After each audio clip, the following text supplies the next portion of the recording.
Hey guys, Dave from Timber Time Outdoors. Welcome back to the channel. In this video, we're going to talk a little bit about ice fishing, and specifically some ice fishing gear. This is the new Clam 100 XT thermal ice shack, and we're going to do three things here in this video related to this ice shack. First, I'm going to talk a little bit about what it is and why it's so special. Then we're going to talk about modifications that I've made to it, and lastly, we're going to talk about how I actually use it, because this is a one-man shack, and utilizing the space in a one-man shack is very important. So let's get to it, guys. Hey now, take a step outside and seize the day now. All right, first thing I want to talk about is the model of which Clam this is. If you're familiar with Clam products, you know they have about 8 billion different shacks. They got one for every price point. This is kind of the top of the line, and this is actually a 2021 model. And so if you're shopping for a 2022 model, it's actually called the XT, which stands for extra tall. This is just the X. I'm 5'7", so you can see I can't quite stand up in this one, but the 2022 model, they made it taller and they changed the door. So I'll overlay some video of that. But essentially they are the same. And so I'm going to talk about this one basically like I'm talking about the 2022. Identical in every way except for the door.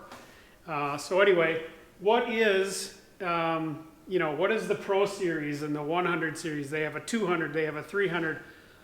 Why are they so great? Well, there's a bunch of features that I'm going to just kind of quickly rattle off here. I'll let you guys, dive into those details. But, they've spared no expense on the quality of the materials and the performance of this particular shack. So first of all, we're going to start with the material.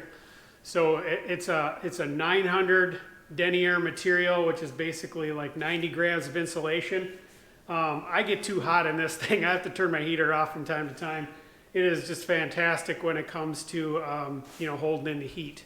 So really nice material. It's got some great graphics. Other than that, on the exterior, most of the features are on the interior. So just kind of rattle them off. First, let's start with the tub or the sled. It's super thick. It's got a neat feature on the inside of the sled. It's actually a light color. That might not seem like a big deal, but it actually provides a nice contrast to your stuff, so you can actually find things.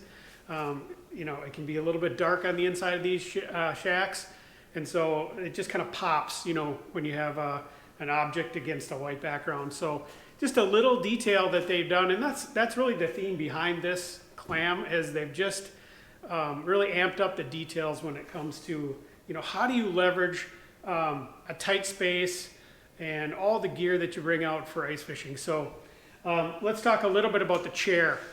The chair is fantastic. It's super comfortable. It's basically like a boat chair. You can even add armrests to it. Super comfortable.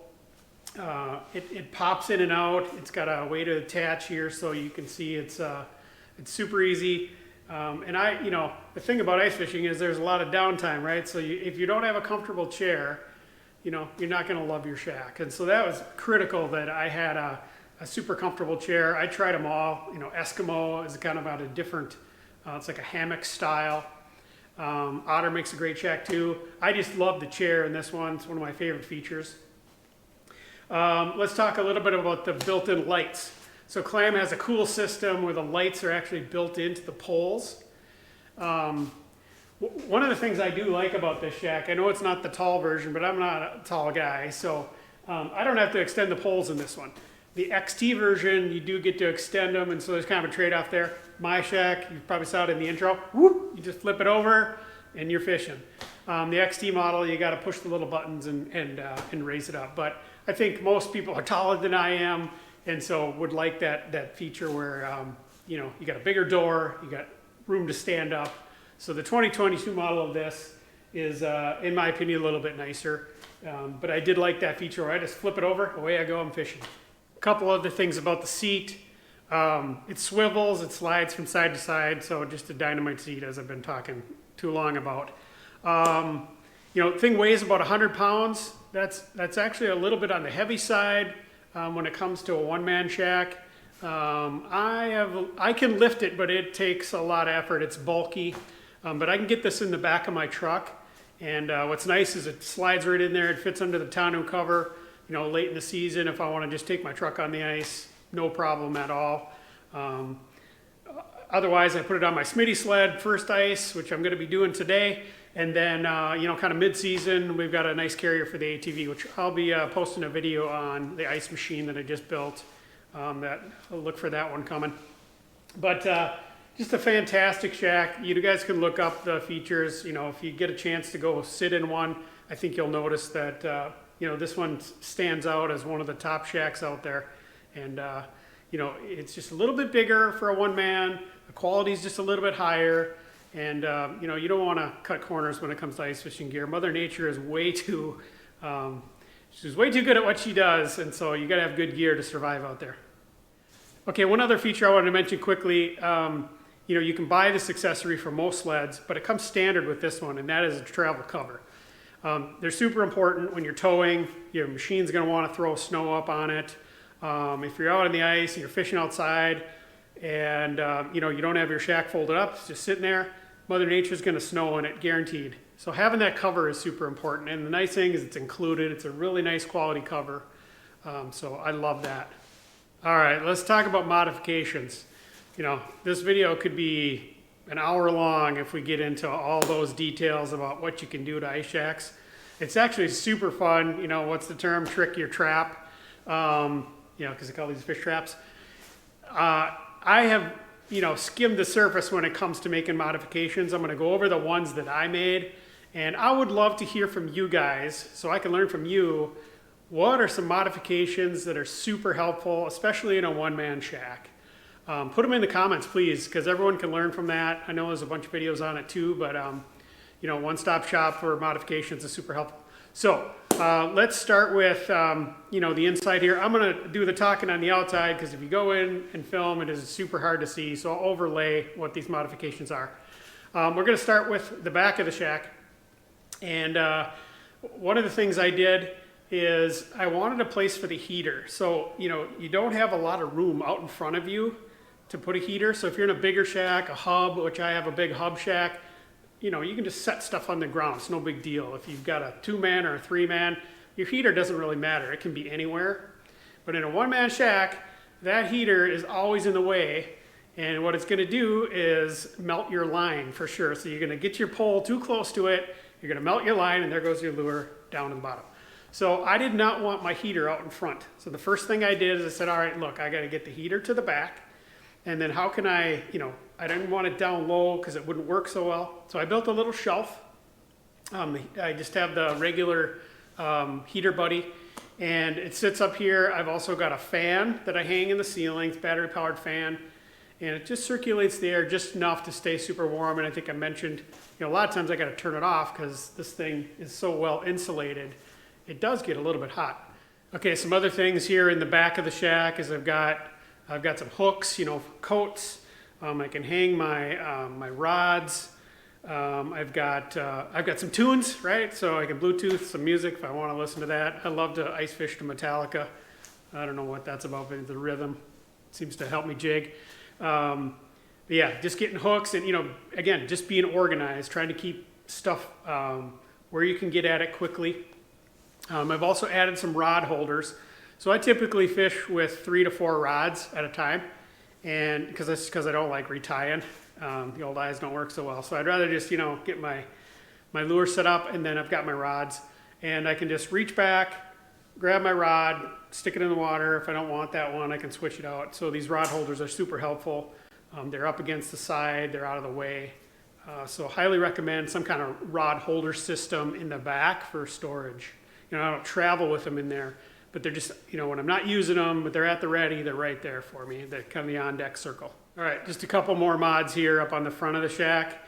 I put in one of the Clam trays here in the corner.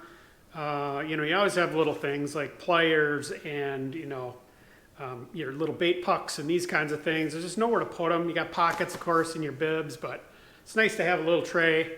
Of course, the beverage holder is important, right? Ice fishing and beer go together like peanut butter and jelly. So I love this little tray. It's not very expensive, and it mounts there. This shack does come with a battery holder, so I mentioned the lights, that are integrated into the pole system.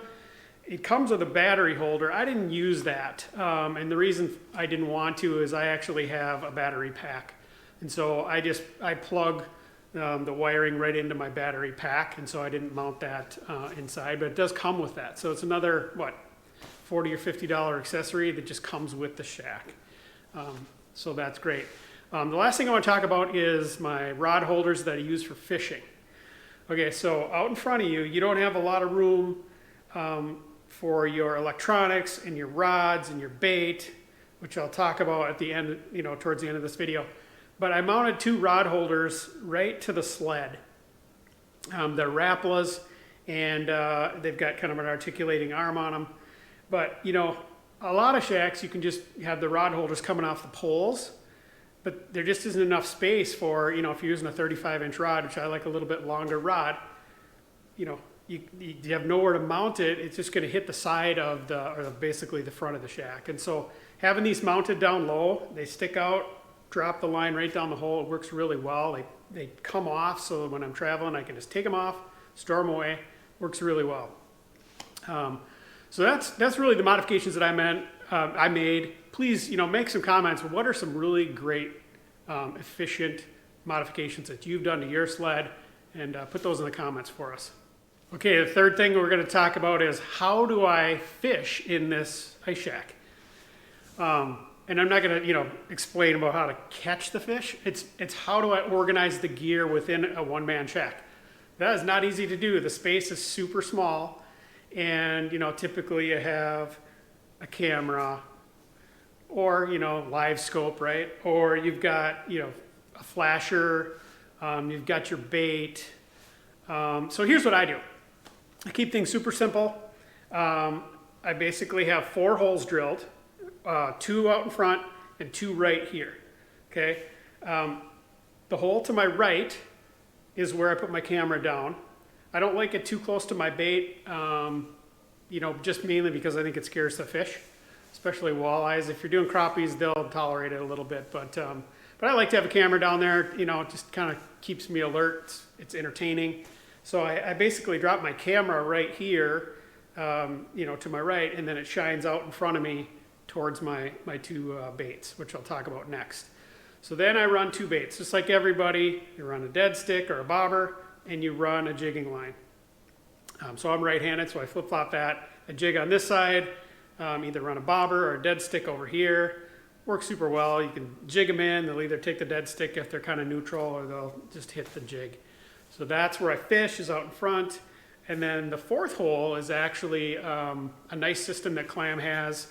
I'll show it to you here. It's a live well, basically. Now, does it keep the fish alive? I don't know. But it keeps them out of your way, right? So again, that space, if you're catching lots of panfish and they're laying all over the floor, they're in your way.